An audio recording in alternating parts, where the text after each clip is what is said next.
Good evening. Welcome, everybody, to another episode of Dubs, the Angry Black Conservative. I am your host, Dubs.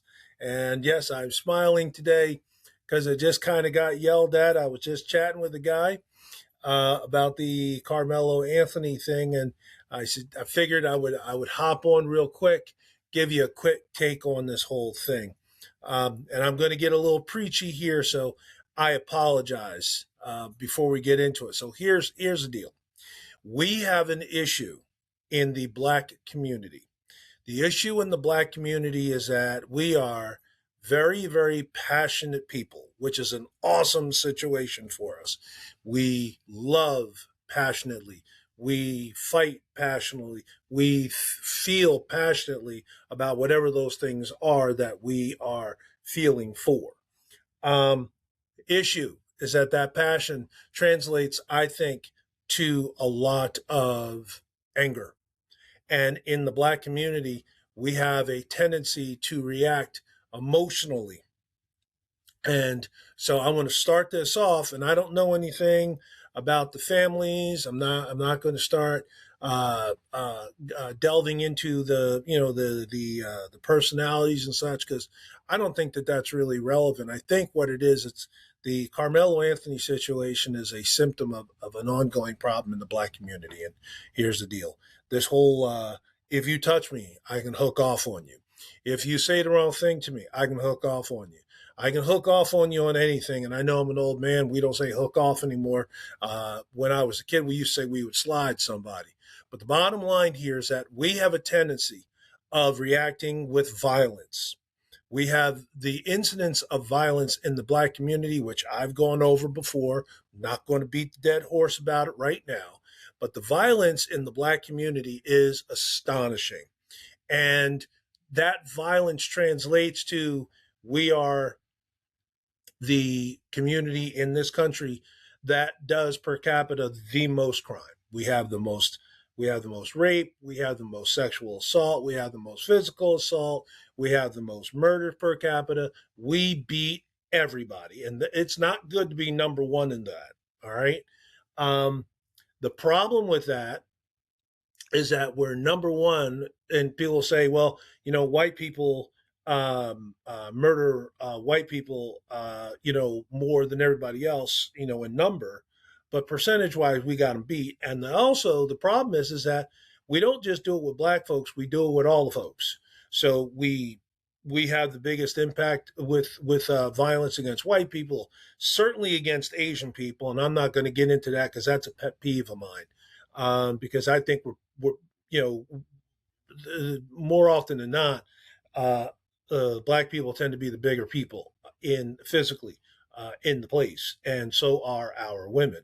And when you compare the size of an Asian woman to a average black woman, there's no contest. Now you throw into the mix a black man beating up an Asian woman, doing the punching game and all other nonsense. It's ridiculous. It is truly, truly ridiculous, the amount of violence coming out of the black community. And it's something that we need to have that honest conversation about. Now, I could go off and start talking about how we have the absence of fathers in the households, but that's not what this is for. And that's what I was saying. I'm trying not to get off on those tangents. But here's that thing with the Carmelo Anthony thing. You had a kid who woke up that day. He put his knife in his backpack. He made the choice of going to that game. He made the choice of sitting in that tent. And he made the choice of stabbing Austin in the chest. Now, Jasmine Crockett, who everyone keeps telling me is brilliant, and she's a licensed attorney in two different states, she very well may be, and she may have a fantastic memory, but she is saying really, really stupid things. The fact of the matter is, Carmelo made a bunch of horrible choices that day, and the result of it is the death of another human being. One of those connecting things. So you've got Austin's family. They're damaged. Carmelo's family is damaged. The person you got to keep your eye on is Austin's twin brother. Aside from the fact that Austin died in his brother's arms, but they're twins, and anyone who knows twins know that they share a connection. And I'm very, very fearful of where he's going to go in the future, mentally and emotionally. And I hope that he's going to get the help he needs to cope with this devastating loss. But getting back to Carmelo, I'm not a saint, and I certainly had my unsavory youth days. I suffered from angry young black man's disease really, really bad, and I fought at the drop of a dime. However, there's a difference between getting in a fight with somebody and throwing hands and all the other nonsense that goes with it, and stabbing somebody in the chest. If you take out your knife and you've made the decision to use that knife against another human being, you've made the decision to kill that person. There is no other way about it. Now, you can have different motivations. Woman grabs a knife because her husband's beating her or whatever.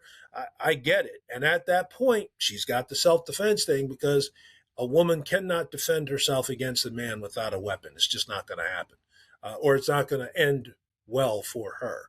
So I'm not saying that you don't have the ability. I'm not saying you don't have the right, and I'm not saying you don't have the license to defend yourself. Carmelo was not in danger.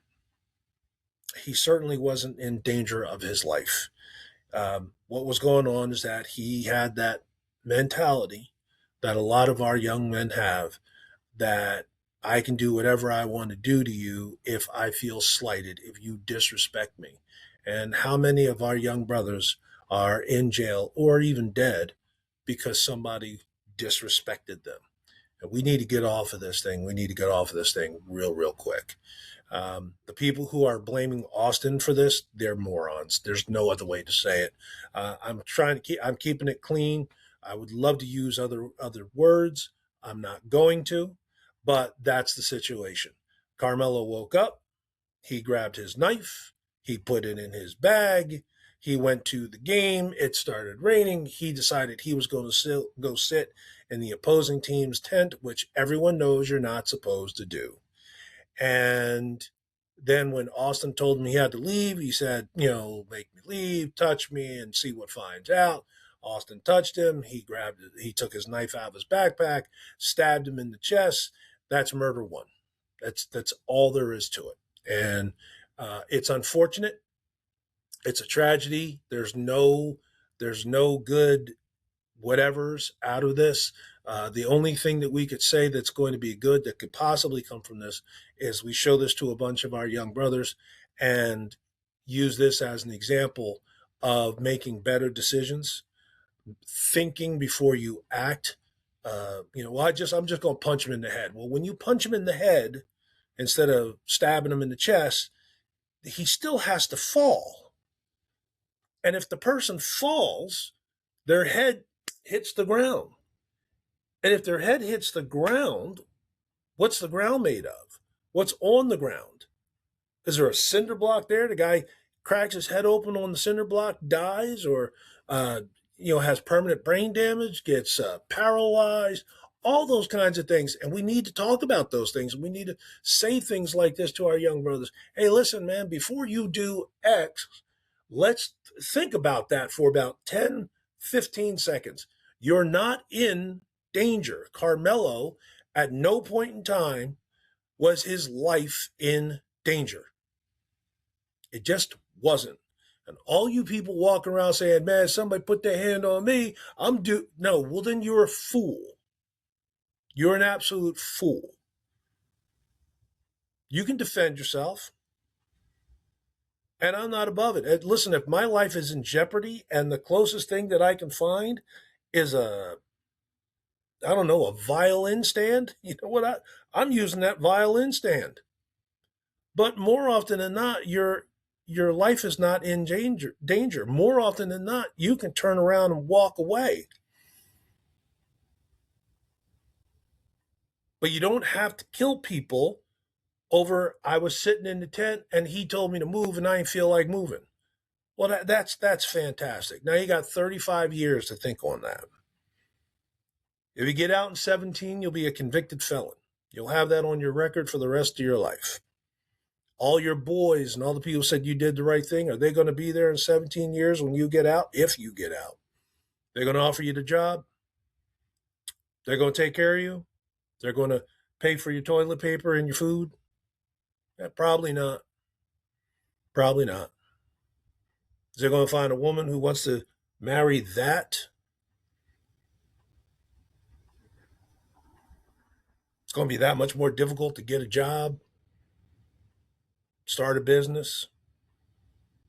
If he wants to do his own thing, or he's going to open up his own business, he's going to have that as his record. Who's going to want to do business with him? He's a convicted murderer. He killed an unarmed man. What are we going to do with him societally? He can't get a job. Is he going on food stamps? Is he going on SNAP? This isn't anything to be proud of. Black people average 30 to 40 minutes a day on homework. 30 to 40 minutes a day on homework. That's when they get homework. Kids don't have the proficiency for reading at their grade level. They don't have the ability to comprehend what they just read. They can't add 2 plus 2. We're going to cheer Carmelo? No, Carmelo, unfortunately, that's an example of this of a symptom in black culture. When the last time you heard of a Japanese kid stabbing some dude because he was being disrespectful? He told him to move. This is ridiculous. We're losing our young men. We need to do better. We should do better. We have to do better. I don't want to talk about this kind of stuff anymore. I just don't. It's painful. Anyway, I just wanted to do a quick blast on that. Thanks for listening in. I'll see you guys later. Take care.